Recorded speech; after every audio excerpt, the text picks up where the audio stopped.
إن الحمد لله نحمده ونستعينه ونستغفره ونعوذ بالله من شرور أنفسنا ومن سيئات أعمالنا من يهده الله فلا مضل له ومن يضلل فلا هادي له وأشهد أن لا إله إلا الله وحده لا شريك له وأشهد أن محمدا عبده ورسوله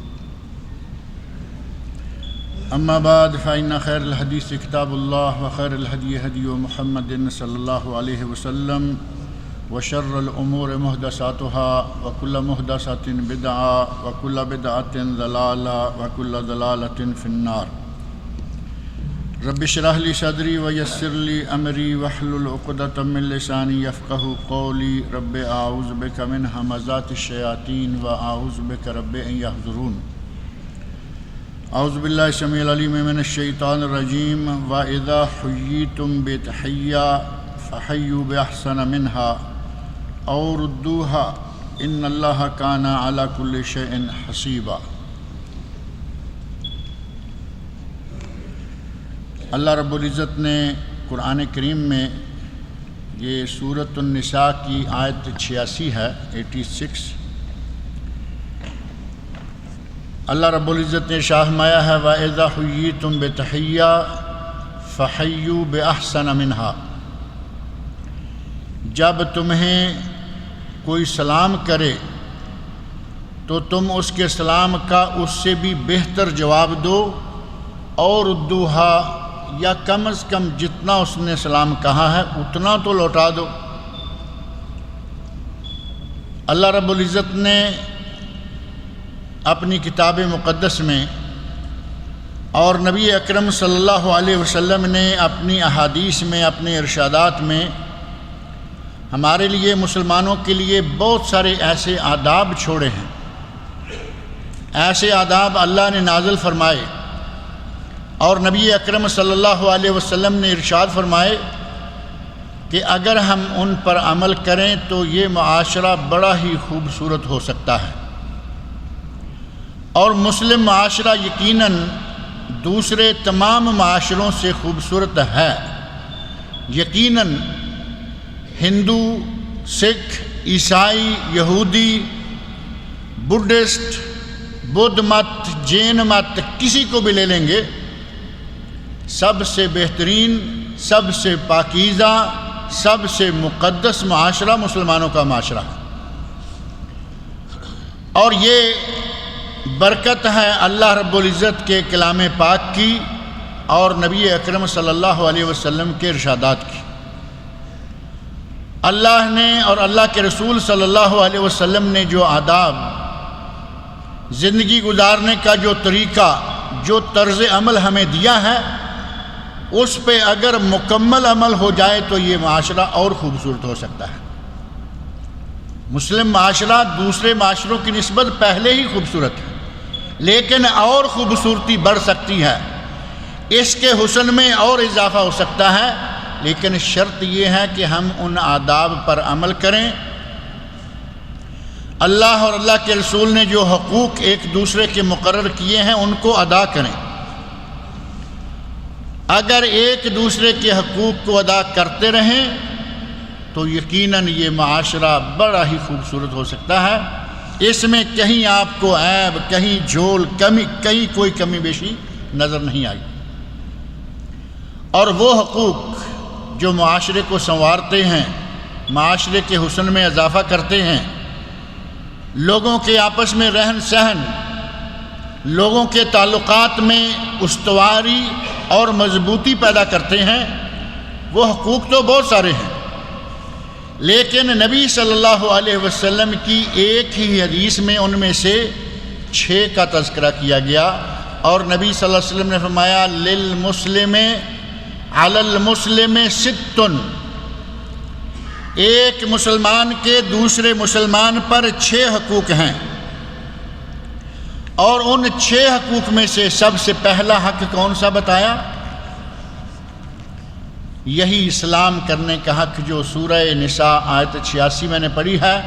اللہ رب العزت نے بھی حکم دیا ہے وَإِذَا حُيِّيتُم بِتَحِيَّةٍ، جب تمہیں سلام کیا جائے فَحَيُّوا بِأَحْسَنَ مِنْهَا، تو اس سے زیادہ اچھا جواب دو، اور دوہا اگر اچھا جواب نہیں دے سکتے تو کم از کم وہی لوٹا دو، جتنا کسی نے کہا ہے اتنا تو جواب دے دو۔ اللہ رب العزت نے واضح طور پر یہ بات فرما دی۔ نبی اکرم صلی اللہ علیہ وسلم نے بھی اس کی شرح، اس کی تفصیل میں بہت سارے ارشادات ہمیں بتائے جو ہمارے لیے نشان منزل اور رہبر اور رہنما ہے۔ نبی اکرم صلی اللہ علیہ وسلم نے اسلام کے ہمیں بہت سارے آداب بتائے۔ چھوٹا اپنے سے بڑے کو سلام کرے۔ یہ باتیں، کچھ باتیں ایسی ہیں کہ ہمارے معاشروں میں بغیر حدیث کا ذکر کیے، بغیر قرآن کریم کی کوئی آیت پڑھے، ہمارے لوگوں میں کچھ باتیں فطرتی طور پر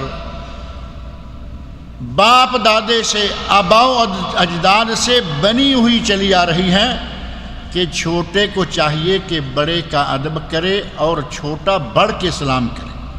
ہمارے یہاں یہ کہا جاتا ہے کہ چھوٹا بڑھ کے بڑے کو سلام کرے، اور یہ بالکل عین فطرت اور عین اسلامی حکم ہے۔ نبی اکرم صلی اللہ علیہ وسلم فرماتے ہیں کہ چھوٹا بڑے کو سلام کرے، جو چل رہا ہے وہ بیٹھے ہوئے کو سلام کرے، رکے ہوئے کو سلام کرے، جو کھڑا ہے وہ بیٹھے ہوئے کو سلام کرے، اور اگر آپ ان آداب پہ جو تھوڑے ہیں وہ زیادہ کو سلام کریں۔ ان آداب کا خیال کر کے آپ دیکھیں کہ اگر معاشرے میں چلتے پھرتے ہم ایک دوسرے کو السلام علیکم السلام علیکم، کوئی کہتا ہے السلام علیکم ورحمۃ اللہ، کوئی کہتا ہے السلام علیکم ورحمۃ اللہ وبرکاتہ، ہر طرف دعائیں، ہر طرف سلامتی، ہر طرف امن ہی امن۔ نبی صلی اللہ علیہ وسلم نے فرمایا کہ سامنے والے کے سلام کا جواب اس سے بہتر دو۔ اور ہمارے یہاں بیماری یہ ہے کہ سامنے والا تو بیچارہ بڑی عزت سے دل میں احترام لیے ہوئے، بہت عزت و احترام اور ادب کے ساتھ، ہو سکتا ہے کہ ساتھ میں اس نے ہاتھ بھی اٹھائے ہوئے، ہاتھ اس طرح کا اٹھانا نہیں، وہ ذرا دوسری طرح کا ہوتا ہے، ادب سے احترام اٹھائے ہوئے سلوٹ مار رہا، سلوٹ کی نظر سے صاحب السلام علیکم، اور صاحب کے دل و دماغ میں اللہ نے پتہ نہیں کون سا کیڑا پیدا کر رکھا ہے، وہ کسی کو دنیا میں اپنے جیسا کیا انسان سمجھنے کو تیار نہیں۔ اس نے کہا صاحب السلام علیکم، فوجی سلوٹ بھی ہو گیا، دیسی سلام بھی ہو گیا، اور انگریزی صاحب بھی ہو گیا، ساری چیزیں جمع کر کے سلام کی۔ اس بدبخت کو اتنی توفیق نہیں ہے کہ وہ وعلیکم السلام کہے۔ صاحب کیا کر رہے ہیں؟ جواب ہو گیا، آپ نے سنا نہیں نا، صاحب کا جواب ہو گیا۔ اس نے کہا صاحب السلام علیکم، اور صاحب نے اپنے سر کو معمولی سا جھٹکا دیا، ناک ماتھے سے اوپر رکھی ہوئی ہے، شکنیں پڑی ہوئی ہیں، آنکھوں میں متکبر مخمور، نشے میں چور، پتہ نہیں کس دنیا میں بس رہا ہے، تھوڑا سا سر جھکایا اور چلا جا رہا۔ اللہ رب العزت نے قرآن میں فرمایا ہے فَحَيُّوا بِأَحْسَنَ مِنْهَا، سامنے والے کے سلام سے بہتر جواب دو۔ بہتر کیسے ہوگا؟ اس بیچارے نے ہاتھ اٹھا کے سلوٹ بھی مارا، صاحب بھی کہا، سلام بھی کہا، کم از کم وعلیکم السلام تو کہہ دو۔ تم سلوٹ نہ مارو کیونکہ تم سے وہ چھوٹا ہے، وہ یہ سلوٹ ویسے بھی کوئی شرعی کام نہیں ہے، سلوٹ تو انگریزوں کا بنایا ہوا ہے، فوجیوں میں ڈال دیا گیا، صرف وعلیکم السلام کہہ دیں کافی ہے۔ اور اگر اس نے سلام کہا ہے تو قرآن کا منشا یہ ہے، اس نے کہا السلام علیکم، تم کہو وعلیکم السلام ورحمۃ اللہ، یہ احسن منہا ہو جائے گا۔ اس نے کہا السلام علیکم ورحمۃ اللہ، تم کہو وعلیکم السلام ورحمۃ اللہ وبرکاتہ، کیا بگڑے گا؟ چلتے ہوئے جاتے ہوئے رکو نہیں، اس کے لیے ٹھہرو نہیں، وعلیکم السلام ورحمۃ اللہ وبرکاتہ کہتے ہوئے گزر جاؤ، اسے پہل کرنے کا ثواب ہوگا، تمہیں اضافہ کرنے کا ثواب ہو جائے گا۔ اسے 10 نیکیاں صرف السلام علیکم کہنے سے ملیں گی، تمہیں السلام وعلیکم السلام ورحمۃ اللہ کہنے سے 20 مل جائیں گی، اسے السلام علیکم ورحمۃ اللہ کہنے پر 20 ملیں گی، تمہیں وعلیکم السلام ورحمۃ اللہ وبرکاتہ کہنے سے 30 مل جائیں گے۔ فحیوا بأحسن منہا، اس کے سلام سے بہتر جواب دو، اور ردوہا، یا کم از کم اتنا تو جواب دے دو جتنا اس نے کہا ہے۔ آپ اندازہ کریں کہ اگر ہر کوئی اپنے دل سے خلوص کے ساتھ پیار سے سلام کہے اور سامنے والا پیار سے ہی جواب دے تو معاشرے میں خوبصورتی بڑھے گی یا نہیں؟ معاشرے پر رنگ چڑھتا جائے گا، روز بروز لوگوں کے دلوں میں پیار بڑھتا جائے گا، ایک دوسرے کے ساتھ تعلقات نہ صرف استوار رہیں گے بلکہ ان میں مضبوطی آتی جائے گی۔ سب سے پہلا حق مسلمان کا مسلمان پر یہ ہے کہ جب وہ سلام کہے تو اس کے سلام کا جواب دو۔ اور نبی اکرم صلی اللہ علیہ وسلم ارشاد فرماتے ہیں واللہ لا تدخلوا الجنہ حتی تؤمنوا، اللہ کی قسم ہے تم جنت میں داخل نہیں ہوگے جب تک کہ ایمان نہ لے آؤ، ولا تؤمنوا حتی تحابوا، اور اس وقت تک تم مومن نہیں ہو سکتے جب تک کہ آپس میں ایک دوسرے سے محبت نہ کرنے لگو۔ افلا اخبرکم بشیء اذا فعلتموہ تحاببتم، میں تمہیں وہ نسخہ نہ بتاؤں کہ اگر تم وہ نسخہ اپنا لو، اس نسخے پر عمل کر لو۔ نسخہ کو صرف حکیموں کا ہی نہیں ہوتا، ڈاکٹروں کا ہی نہیں ہوتا، نسخہ نبی اکرم صلی اللہ علیہ وسلم نے بھی بتایا ہے، دلوں کی بیماریوں کی شفا کے لیے، جسم کی بیماریوں کی شفا کے لیے۔ فرمایا میں تمہیں وہ نسخہ نہ بتاؤں، وہ کام نہ بتاؤں کہ اگر تم کرو تحاببتم، تمہارے آپس میں دلوں میں محبت پیدا ہو جائے گی۔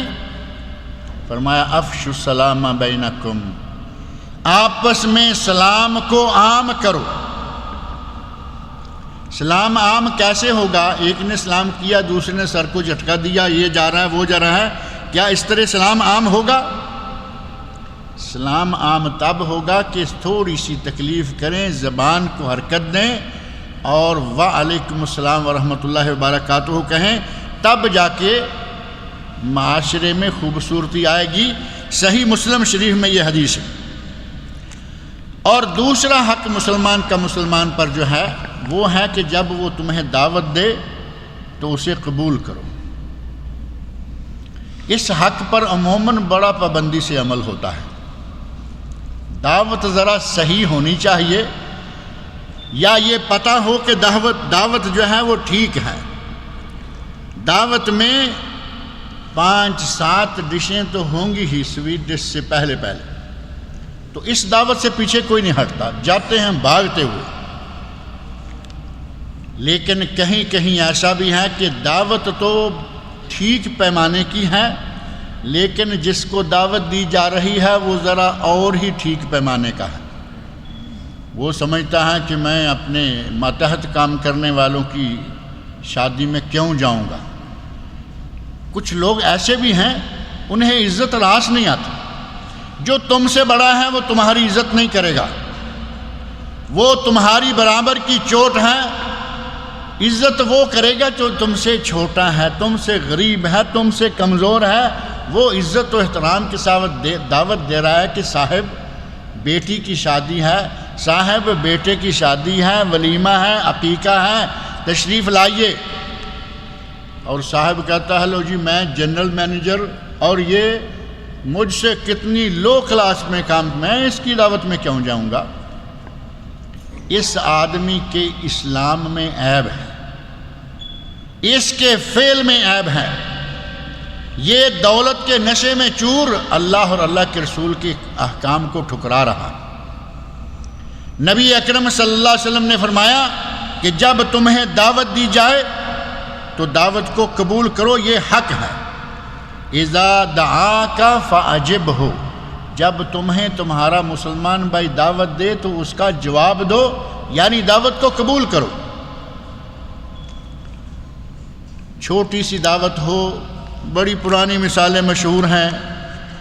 کسی نے کہا مولوی صاحب آپ کی دعوت ہے یا ختم کہنا. ہمارے یہاں تو دعوت دوسرے رنگ کی ہوتی ہے نا، کہتے ہیں کہ ختم کہنا ہے، مولانا ختم کہنا ہے. کہاں کہ کہاں ہے؟ تو وہ کہتا ہے یہ راکا میں ہے. کیا پکا ہوا ہے؟ پتہ چلا کہ بریانی بھی ہوگی، یہ بھی ہوگا، وہ بھی ہوگا. کہا راکا میں؟ ہاں یہ راکا، آتا ہوں. دعوت قبول ہے، کیونکہ بریانی سارے نام لے لیے. دوسرے موقع پر دوسرے صاحب کہتے ہیں کہ حضرت مولانا شیخ صاحب، قاری صاحب، حافظ صاحب، دعوت ہے، ختم کہنا ہے. تو کہاں کہ کہاں ہے؟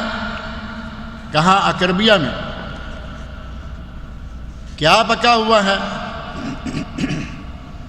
حضرت جو دال روٹی ہوگی مل جائے گی.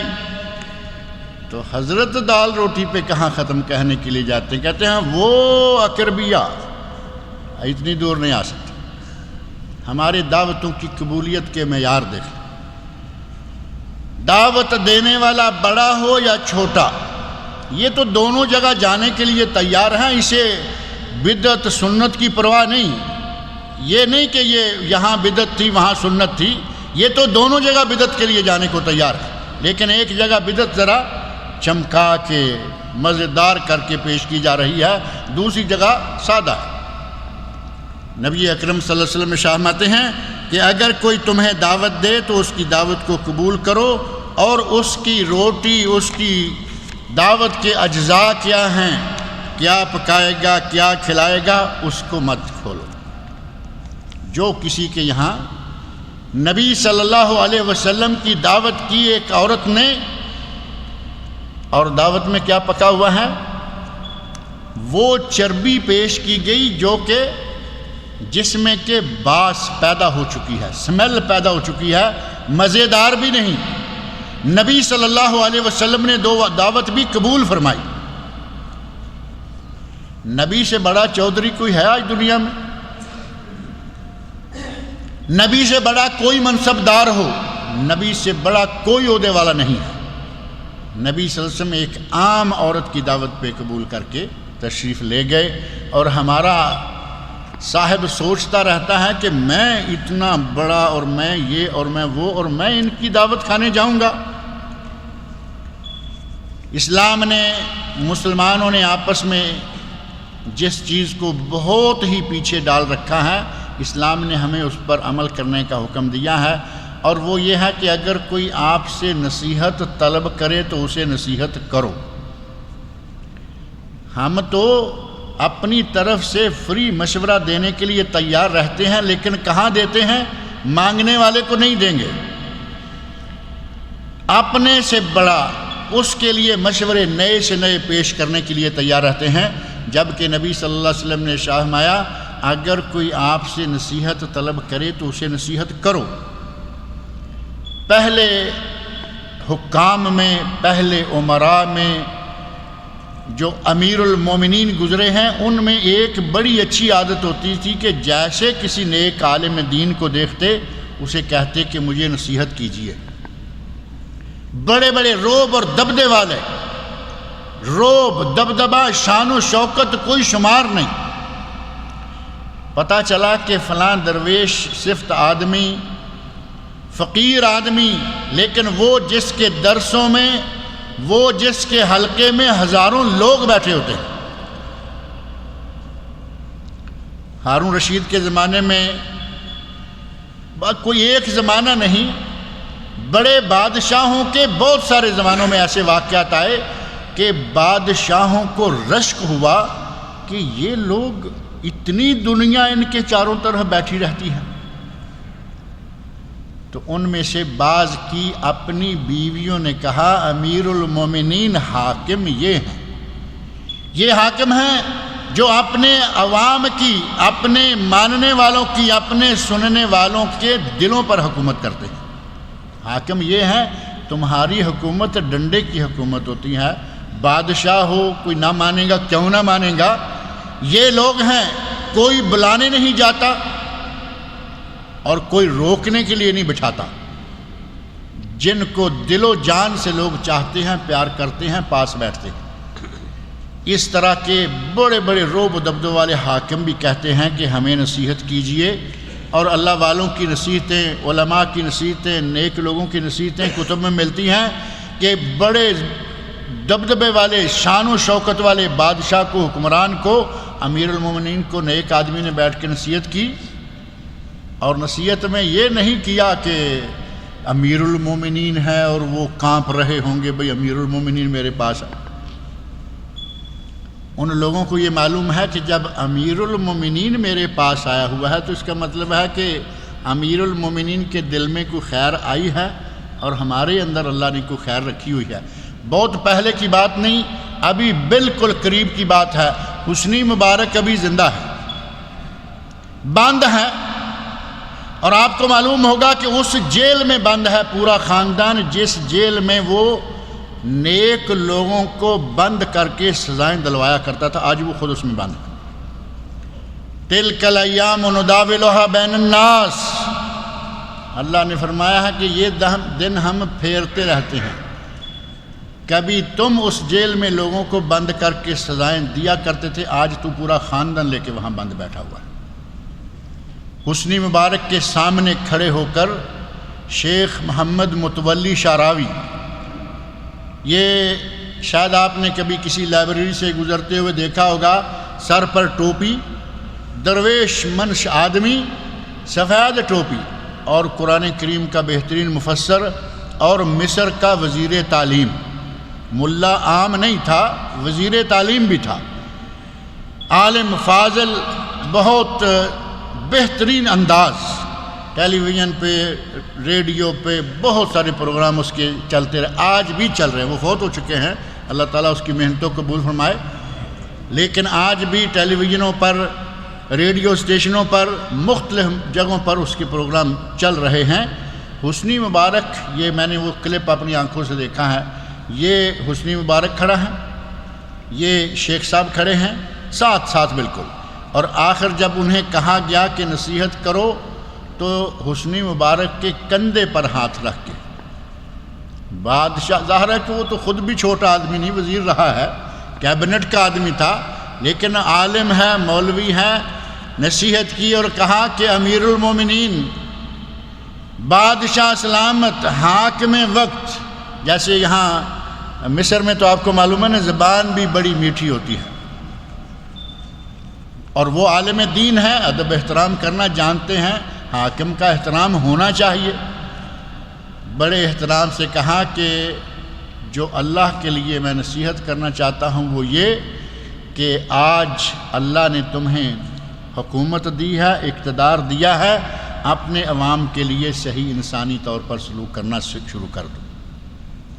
جو حالات اس وقت ملک میں ہیں ان حالات کو سوارو، بالکل سیدھی سیدھی دو ٹوک، دو چار باتیں کی، اور کہا کہ میں اس وقت موت کی دہلیز پر کھڑا، کافی آخری عمر کے دنوں کی بات، لیکن جو بات حق ہے وہی کہوں گا۔ اگر کوئی نصیحت طلب کرے اسے نصیحت کریں، اور جہاں موقع سمجھیں کوئی نصیحت نہ بھی طلب کرے تو نصیحت کریں، اور جو الٹے سیدھے فری مشورے دینے کی لوگوں کو عادت ہے اس سے باز آ جائیں۔ فری مشورہ الٹا دیں گے، سیدھا نہیں ہوگا، اور ساتھ باقاعدہ کہیں گے ایک مشورہ دے رہا ہوں فری میں، اور وہ اچھے بلے چلتے آدمی کو نئی پٹڑی پہ چڑھا دیں گے۔ نبی اکرم صلی اللہ علیہ وسلم نے فرمایا کہ اگر کوئی نصیحت طلب کرے تو نصیحت کرو، اور فرمایا الدین النصیحہ، دین تو نام ہی ایک دوسرے کی خیر خواہی کا۔ صحابہ نے پوچھا اللہ کے رسول نصیحت کس کو کریں؟ تو فرمایا للہ والے رسول ہی والے کتاب ہی، اللہ کے لیے، اللہ کے رسول کے لیے، اللہ کی کتاب کے لیے، وللمومنین عامہ، عام مومنوں مسلمانوں کے لیے، اور ان کے حکام و امراء کے لیے۔ جہاں بھی موقع ملے، جہاں آپ ضروری سمجھیں وہاں نصیحت کرنے میں بخل نہ کریں، ان لوگوں کو بتائیں کہ تم میں کیا کمی ہے۔ اور کئی لوگوں کو عادت ہے بتانے کے لیے اپنا سٹیج استعمال کریں گے، کسی پہ، اپنے ہی حاکم پہ اگر اس پہ کوئی اعتراضات ہیں، اپنے اسٹیج پہ جہاں اس کے سامنے 150 آدمی بیٹھا ہے زور شور سے برس کے چلے جائیں گے۔ اہل علم نے اس انداز کو صحیح شمار نہیں کیا۔ اسٹیج پہ آپ اس کی پگڑی کیوں اچھالتے ہیں؟ اس کے پاس جائیے، پاس نہیں جا سکتے لکھ کر بھیجیے، کسی کے ذریعے بھیجیے، اس کو نصیحت کیجیے، اس کا احترام بحال رہے۔ اسے اللہ نے ایک مقام دیا، اس کے مقام کو پیش نظر رکھتے ہوئے اس کو نصیحت کیجیے۔ یہ نہیں کہ لوگوں میں اللہ اللہ اللہ نعرے مروائے، نعرے مارے اور یوں سمجھا کہ میں نے آج بڑا کارنامہ کیا۔ اسلام اس کو پسند نہیں کرتا کہ دوسروں کی پگڑیاں بلا وجہ دوسروں کے سامنے اچھالی جائیں۔ نصیحت کا انداز یہ ہے کہ اسے پکڑیں، ایک طرف لے جائیں، کونے میں لے جا کر کہیں کہ بھائی یہ بات ہے، حضرت صاحب، شیخ صاحب، حاکم، وزیر، گورنر صاحب، یہ بات۔ وہاں لے جانے کی آپ کو ہمت نہیں ہے، کسی بھی طریقے سے اپنا پیغام پہنچا دیجیے، بس آپ کی ذمہ داری پوری ہوگی۔ ہم سمجھتے ہیں کہ نہیں، گلی میں کھڑے ہو کر، دکان پہ کھڑے ہو کر، اپنی مجلس میں بیٹھ کر، کسی کی مجلس میں جہاں 10-5 آدمی ہیں، برسوں حاکم پہ خلاف باتیں کرو جتنا کر سکتے ہو۔ کم از کم یہ لوگ تو کہیں گے نا بڑی جرت ہے۔ جرت کیا ہے؟ جو کام کرنے والا ہے وہ تم کر نہیں رہے، اپنے گھر میں بیٹھ کے شیر بنے ہوئے۔ اپنے گھر میں تو ویسے ہی ہر کوئی شیر ہوتا ہے نا۔ چوتھا حق نبی صلی اللہ علیہ وسلم نے یہ بیان فرمایا کہ جب کوئی مسلمان چھینک مارے، اذا عاطسا فحمد اللہ فشمتہ، مسلمان نے بیٹھے بیٹھے چھینک ماری، نبی صلی اللہ علیہ وسلم فرماتے ہیں کہ چھینک مار کے اگر وہ کہے الحمدللہ تو تم کیا کہو؟ یرحمکم اللہ یا یرحمک اللہ۔ جس نے چھینک ماری اس نے الحمدللہ نہیں کہا، اس کا کوئی حق نہیں ہے کہ آپ اس کو دعا دیتے رہیں، یا اسے یاد دلائیں کہ بھائی الحمدللہ کہو تاکہ ہم تمہیں دعا دیں، یرحمک اللہ کہیں۔ اگر اس کے باوجود نہیں کہتا اس کو چھوڑ دو۔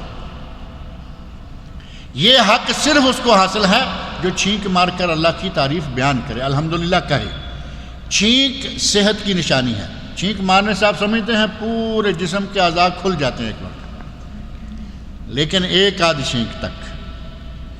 اگر چھینک شروع ہو جائے اور چلتی ہی جا رہی ہے، ایک شخص نے نبی صلی اللہ علیہ وسلم کے پاس چھینک ماری، الحمدللہ کہا، آپ نے فرمایا یرحمک اللہ، دوسری ماری الحمدللہ یرحمک اللہ، تیسری الحمدللہ یرحمک، چوتھی ماری تو فرمایا انک مزکوم، بھائی تمہیں تو زکام ہے، اپنا علاج کراؤ۔ 3 چھینک تک یہ صحت کی نشانی ہے۔ اور ایک ہے چھینک اور ایک ہے جمائی۔ نبی صلی اللہ علیہ وسلم نے فرمایا کہ چھینک مارو تو آگے کپڑا رکھو اور جتنا ہو سکے اس کی آواز کو دبانے کی کوشش کرو۔ ابھی پچھلے دنوں ایک جگہ میں کھڑا تھا، ایک آدمی نے چھینک ماری، یقین مانے ایسے لگتا تھا کہ جیسے دھماکہ ہوا کمرے میں۔ میں نے کہا یار یہ تو ٹھیک نہیں ہے، میں اپنے ساتھیوں میں ہی تھا، میں نے کہا یہ ٹھیک نہیں ہے، سنت پہ عمل کرتے ہوئے ہمیں چاہیے کہ تھوڑا سا رومال، ٹشو، ہاتھ کچھ آگے رکھ کے اس کی آواز کو تھوڑا کم کرے۔ تو کہنے لگا کہ اچھا نہیں ہے کہ ایسے کھل کھلا کے ذرا چھینک ماری۔ میں نے کہا سنت پہ عمل کرتے ہوئے کھل کھلانے والی کیا بات ہے؟ میں نے عرض کیا کہ نبی صلی اللہ علیہ وسلم نے آواز کو کم کرنے روکنے کا حکم دیا ہے، اور اس میں بڑی مصلحتیں ہیں۔ جتنا آپ دبا کے اس کی آواز کو کم کرنے کی کوشش کریں گے، جسم کے اندر پریشر بڑھے گا، اور جو ایک چھینک سے کھلتا ہے نا جسم، وہ 2-3 مرتبہ زیادہ کھل جائے گا۔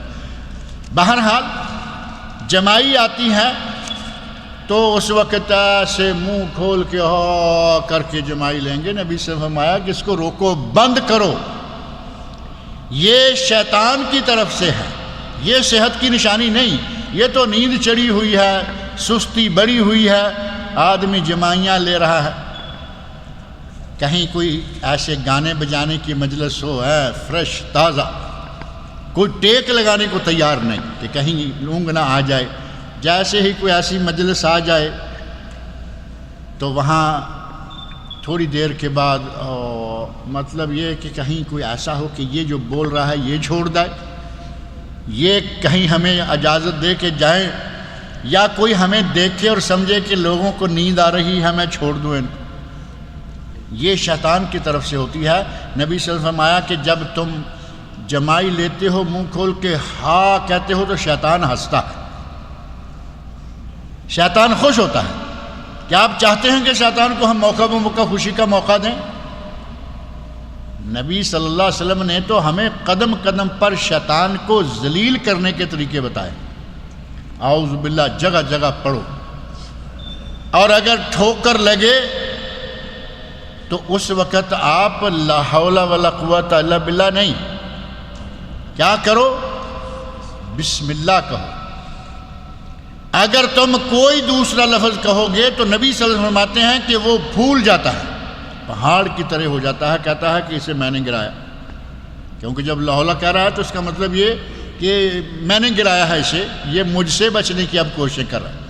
فرمایا بسم اللہ کہو، تمہارے بسم اللہ کہنے سے وہ اتنا ذلیل ہوگا کہ وہ مکھی کے برابر رہ جائے گا۔ نبی صلی اللہ علیہ وسلم تو ہمیں قدم قدم پر یہ سکھاتے ہیں کہ اس کو کیسے ذلیل کرنا ہے۔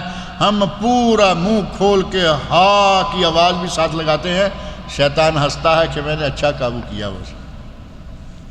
چھینک مارنے والا اگر الحمدللہ کہے تو یرحمک اللہ کہو، اگر آپ نے یرحمک اللہ کہا تو جس نے چھینک ماری تھی اب وہ کیا کرے؟ یہدیکم اللہ ویصلح بالکم، اللہ تعالیٰ تمہیں ہدایت پر رکھے، ہدایت دے اور تمہارے حالات کو بہتر کرے۔ آپ اندازہ کریں کہ چھوٹی سی مجلس میں دو آدمی بیٹھے ہوئے، ایک نے چھینک ماری الحمدللہ، دوسرے نے کہا یرحمک اللہ، وہ کہہ رہا ہے یہدیکم اللہ ویصلح بالکم۔ کتنی بہترین مجلس ہے، اللہ کا ذکر شروع ہو گیا، دعائیں شروع ہو گئیں۔ اگر یہ کام معاشرے میں ہم کرنا شروع کر دیں تو معاشرہ خوبصورت کیوں نہیں ہوگا؟ لیکن ہمیں پتہ ہی نہیں، وہ ایک آدمی چھینک ماری ادھر باتیں کر رہا ہے، وہ بیچارہ الحمدللہ تھوڑا سا کہے ہیں۔ کئی دفعہ ایسا موقع ہوتا ہے کہ ایک آدمی نے چھینک ماری الحمدللہ کہا، اس نے سمجھا کہ شاید انہوں نے سنا نہیں، حالانکہ وہ سارے سن چکے، لیکن انہیں اللہ نے یہ توفیق نہیں دی ہوئی کہ وہ یرحمک اللہ یاد کیے ہوئے، انہیں یہ یاد ہی نہیں کہ چھینک مارنے والا الحمدللہ کہے تو ہم نے کیا نہیں کیا۔ اب وہ پھر دوبارہ ذرا زور سے کہتا ہے الحمدللہ، اس کا مطلب ہے کہ کسی طرح سن کر یہ مجھے دعا دے۔ وہاں دعا کیا، ان تلوں میں تو تیل ہی نہیں ہے تو نکلے گا کہاں سے؟ انہیں تو یہ دعا یاد ہی نہیں۔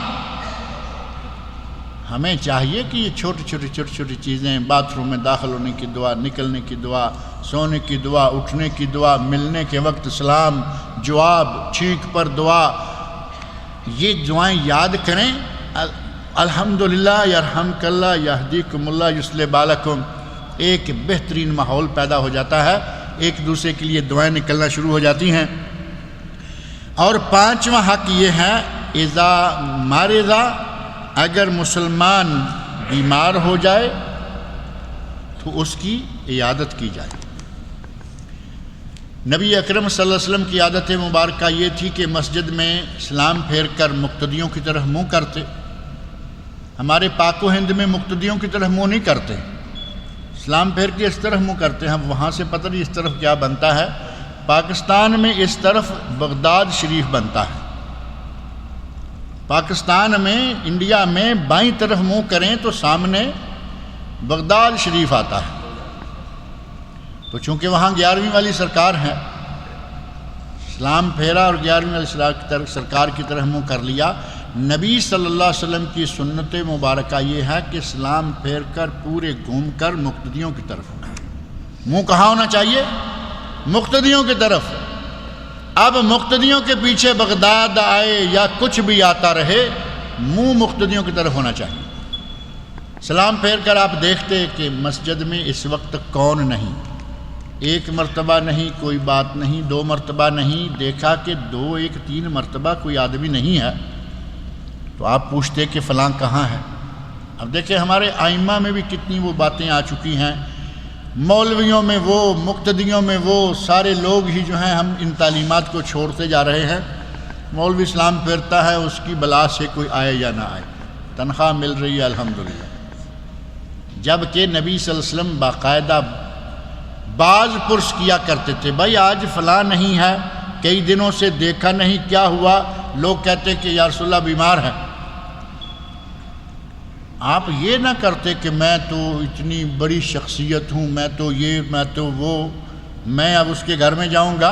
آپ عیادت کرنے کے لیے چلے جاتے، اس کو جا کے ملتے، باز پرس کرتے، مزاج پرسی کرتے۔ باز پرس کا لفظ ذرا دوسرے کھاتے میں زیادہ چلتا ہے، مزاج پرسی کرتے، اس کے لیے دعا مانگتے۔ اور آپ نے ایسے موقع پر پھر دعائیں سکھلائیں، کہا جو آدمی بیمار کے پاس جائے، عیادت کرے اور اس کے سرانے کھڑے ہو کر 7 مرتبہ اسأل اللہ العظیم رب العرش العظیم ان یشفیک، 7 مرتبہ یہ اس کے سرانے کھڑے ہو کے کہہ دے، اگر اسے موت نہیں آئی ہوئی تو اللہ اسے شفا عطا کر دے۔ عیادت کرنے کے کتنے فائدے ہیں، وہ دعا جا کے مانگیے، آپ بھی اس کی جان چھوٹ جائے بیچارے کی بیماری سے۔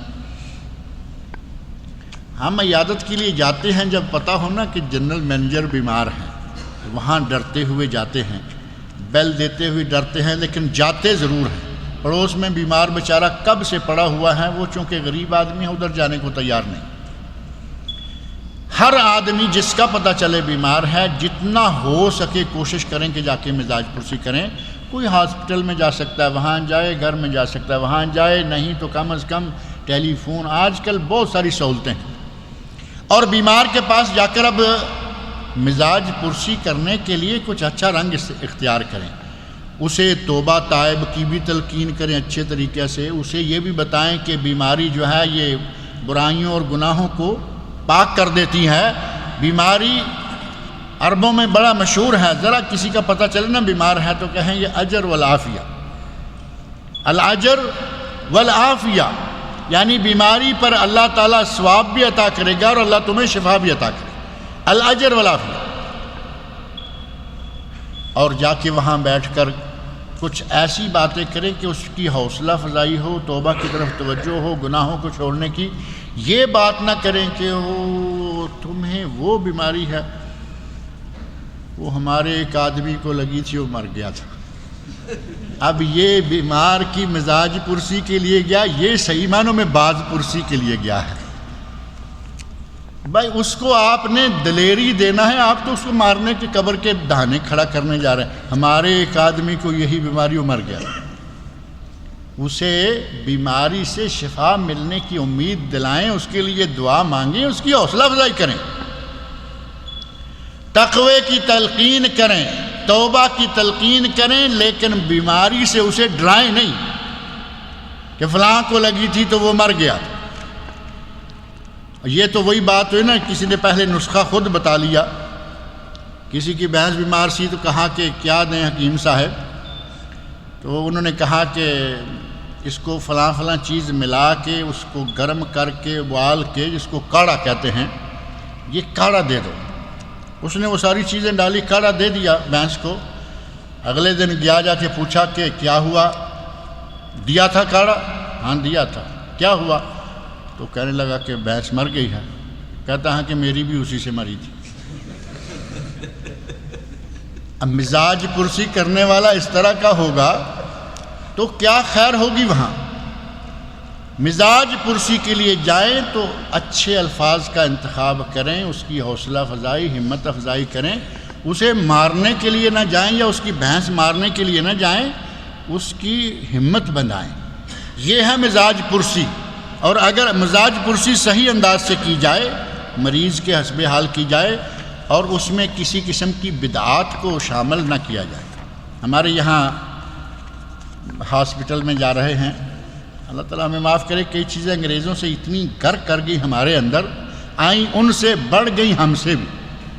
ہاتھ میں ایک چھوٹا سا پھولوں کا گلدستہ بوکی لے کے جا رہا، یہ بوکی وکی کوئی چیز نہیں ہے، شریعت میں ان بوکیوں کی کوئی حیثیت نہیں۔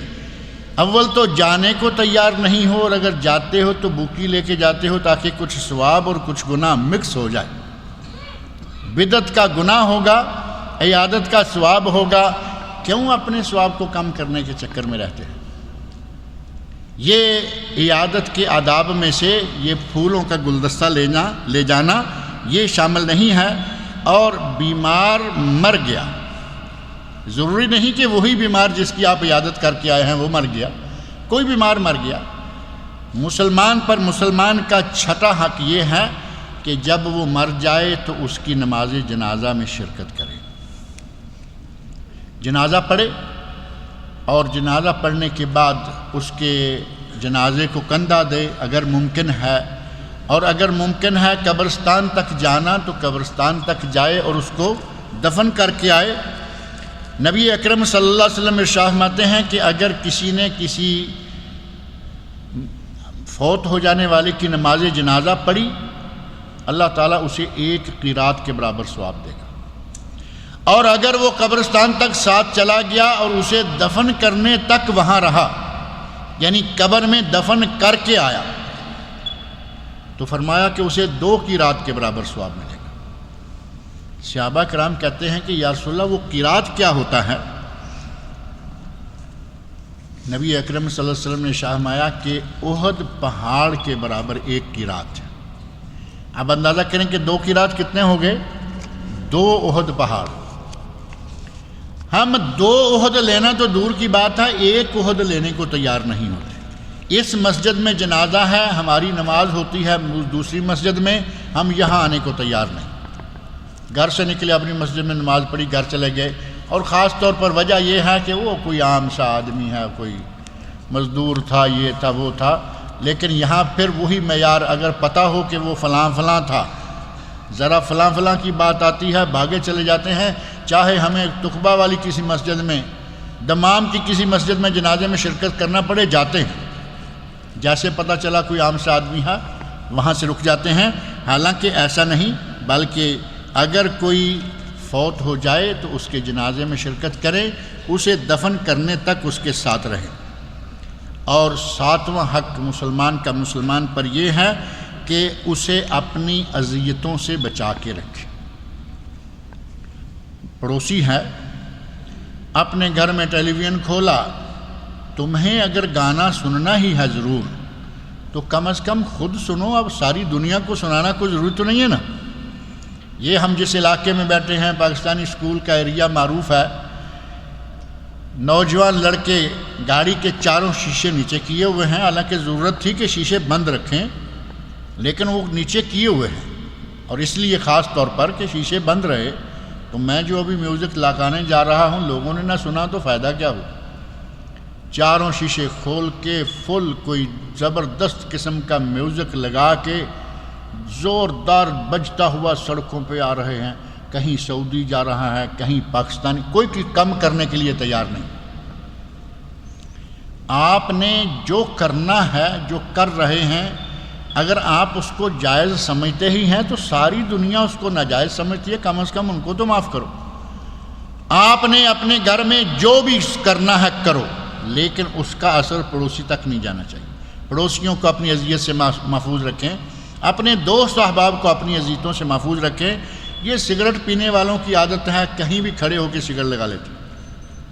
اپنے بال بچوں کو تو عذاب میں مبتلا کر ہی رکھا ہوتا ہے، کسی بھی جگہ جائیں گے فوراً نکالیں گے ڈبیا اور یہ اور وہ، حالانکہ اتنی بدبو اس سے آتی ہے سگریٹ کے دھوئیں سے، پرواہ نہیں کوئی، نقصان الگ سے ہے۔ یہ دھیمی دھیمی اور بے آواز قسم کی موت ہے، اسے گلے لگائے رہے ہیں، خود بھی دوسروں کو بھی لگانے کے لیے کہہ رہے ہیں۔ یہ ساری اذیت کے جتنے بھی طریقے ہیں، ان طریقوں سے دوسروں کو محفوظ رکھنا چاہیے۔ اور قرآن کریم میں اللہ رب العزت نے سورۃ الاحزاب آیت نمبر 58 میں فرمایا ہے والذین یؤذون المؤمنین والمؤمنات بغیر ما اکتسبوا فقد احتملوا بہتانا واثما مبینا، جو مومنوں کو بغیر کسی وجہ کی اذیت دیتے ہیں، اللہ رب العزت نے اسے بہت ہی بڑا گناہ قرار دیا، فرمایا فقد احتملوا بہتانا واثما مبینا، واضح کھلا ہوا بڑا گناہ کر رہے۔ کوشش کریں کہ ہمارے ہاتھ سے، ہماری زبان سے، ہمارے کسی بھی کام سے کسی کو اذیت نہ پہنچے۔ نبی صلی اللہ علیہ وسلم نے تو مسلمان کا معیار کیا بتایا ہے؟ مسلمان کون ہے؟ المسلم من سلم المسلمون من لسانہ و یدہ۔ مسلمان وہ ہے جس کی زبان اور جس کے ہاتھ سے دوسرے مسلمان محفوظ رہیں۔ اگر زبان سے بھی جلی کٹی کرتا رہتا ہے، ہاتھ سے بھی باز نہیں آتا، ہاتھ بھی اٹھا لیتا ہے، اب آدمی کہے گا کہ یہ ٹیلی ویژن والا تو کسی کو ہاتھ سے تکلیف نہیں دے رہا نا، اس نے بھی تو ہاتھ سے تکلیف دی ہے۔ ٹیلی ویژن کا والیوم ریموٹ سے یا اس کے بٹن سے کم زیادہ بھی کر سکتا تھا، لیکن نہیں کر رہا۔ پڑوسیوں کے مسلسل پریشانی بنی رہتی ہے، یہ اپنے گھر میں اس طرح کا سلسلہ کوئی بھی انداز ہو، آپ کے کسی بھی انداز سے دوسروں کو اذیت نہ پہنچے۔ دوسروں کو اپنی اذیتوں سے محفوظ رکھنا دوسروں کا حق ہے اور آپ پر فرض۔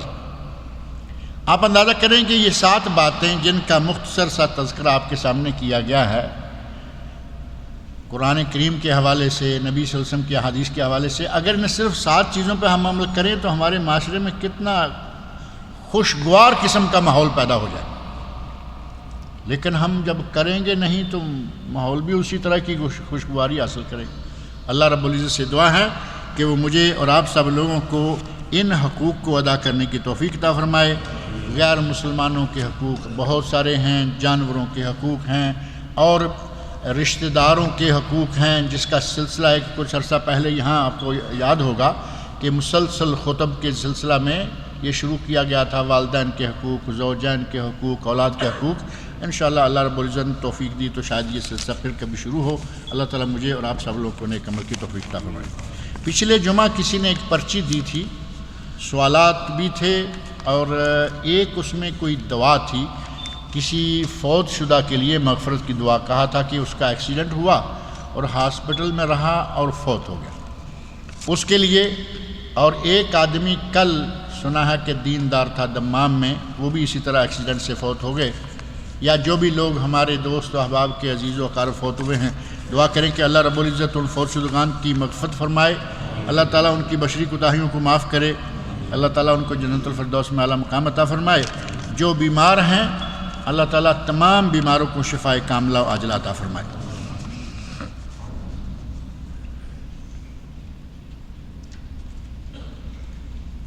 لکھا ہے کہ رفیق صاحب ہیں، ان کا بیٹا ہے عثمان، جو کہ کڈنی کے آپریشن کے لیے انڈیا جا رہا ہے۔ اس کے لیے بھی دعا کریں کہ اللہ رب العزت اس کے آپریشن کو کامیاب کرے، اللہ تعالیٰ اسے شفاء کاملہ و عاجلہ عطا فرمائے۔ لکھا ہے کہ آج صبح انڈیا میں ہمارے ایک رشتہ دار کا انتقال ہو گیا ہے، دعا کریں کہ اللہ رب العزت ان کی مغفرت فرمائے، ان کی بشری کوتاہیوں کو اللہ تعالیٰ معاف کرے، اللہ تعالیٰ اسے جنت الفردوس میں اعلیٰ مقام عطا فرمائے۔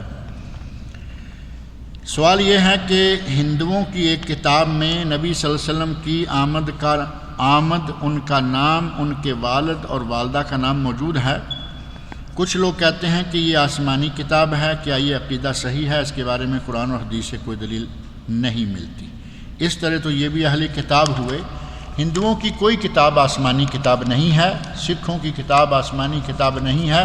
آسمانی کتابیں مشہور ہیں، تورات، انجیل، زبور، قرآن کریم اور صحف ابراہیم و موسیٰ۔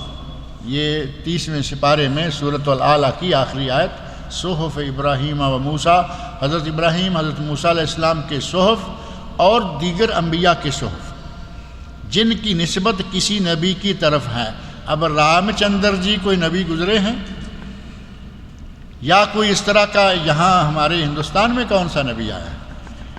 پنجاب میں ایک جھوٹا نبی گزرا ہے، غلام محمد قادیانی نے کہا نا کہ میں بھی نبی ہوں، اور عجیب قسم کا آدمی، اتنے بڑے بڑے لوگ اس کے پیچھے لگ گئے، ماننے شروع ہو گئے۔ جس آدمی کو اتنی ہوش نہیں کہ میں مرد ہوں یا عورت ہوں، کہتا ہے مجھے حیض آتا ہے، اس کی اپنی کتابیں پڑھیں، مجھے حیض آتا ہے، مجھے حمل ہوا، میں پیدا ہوا، میں مریم ہوں، میں مسیح موعود ہوں۔ عجیب ملغوبہ، اتنا پاگل قسم کا آدمی تھا، اور بعض بڑے بڑے وکیل اس کو مان گئے۔ ایک انٹرنیشنل عدالت کا وکیل گزرا ہے سر، اس کو ایسے لوگوں کو انگریز خطاب بھی ظاہر ہے کہ کسی مسلمان کو کہاں اتنے اچھے خطاب دیتے ہیں آسانی سے، سر ظفر اللہ، وہ بھی مرزائی تھا، اتنا بڑا وکیل ہو کر اتنے پاگل آدمی کا وہ ماننے والا ہو گیا۔ تو ہندوستان میں پنجاب میں اس طرح کا نبی آیا ہے، اصلی نبی کوئی نہیں وہاں گزرا، لہٰذا یہ ہندوؤں کی کتابیں جو ہیں ان میں سے کوئی کتاب آسمانی کتاب نہیں ہے، لیکن ہندوؤں کی کتابوں میں نبی صلی اللہ علیہ وسلم کا ذکر موجود ہے، نبی صلی اللہ علیہ وسلم کا ذکر موجود ہے۔ ہندوؤں نے کتابیں لکھی ہیں اور نبی صلی اللہ علیہ وسلم کی تعریف کی ہے، وہ کتاب بھی ہے نا، اور ہندوؤں کی کتابوں میں غالباً نبی صلی اللہ علیہ وسلم کو رشی کہا گیا ہے، رشی۔ اب اس کے اندرونی معنی ہندی زبان میں سنسکرت میں کیا کیا ہے، نبی صلی اللہ علیہ وسلم کے تذکرے ہندوؤں کی کتابوں میں ہیں، لیکن اس سے یہ ثابت نہیں ہوتا کہ یہ آسمان سے نازل ہوئی۔ ان کے جو بڑے لوگ ہیں جو سمجھتے ہیں کہ کوئی نبی ہے، انہوں نے ان کتابوں میں ذکر کر دیا، وہ نہ خود مسلمان ہوئے نہ یہ مسلمان ہیں، ان کی کتابوں میں نبی صلی اللہ علیہ وسلم کے ذکر کا آ جانا ہمارے نبی کی عظمت ہے، ہمارے نبی کی عظمت ہے، وہ مسلمان نہیں ہوئے، ان کو اس کا کیا فائدہ ہوگا؟ بہرحال یہ کہ نبی صلی اللہ علیہ وسلم کا ذکر گرامی تورات میں ہے، انجیل میں ہے، زبور میں ہے، ہندوؤں کی کتابوں میں بھی ہے، لیکن وہ پہلی کتابیں آسمانی کتابیں ہیں، یہ کوئی آسمانی کتاب ہندوؤں کی نہیں ہے۔ اللہ رب العزت مجھے اور آپ سب لوگوں کو نیک عمل کی توفیق عطا فرمائے۔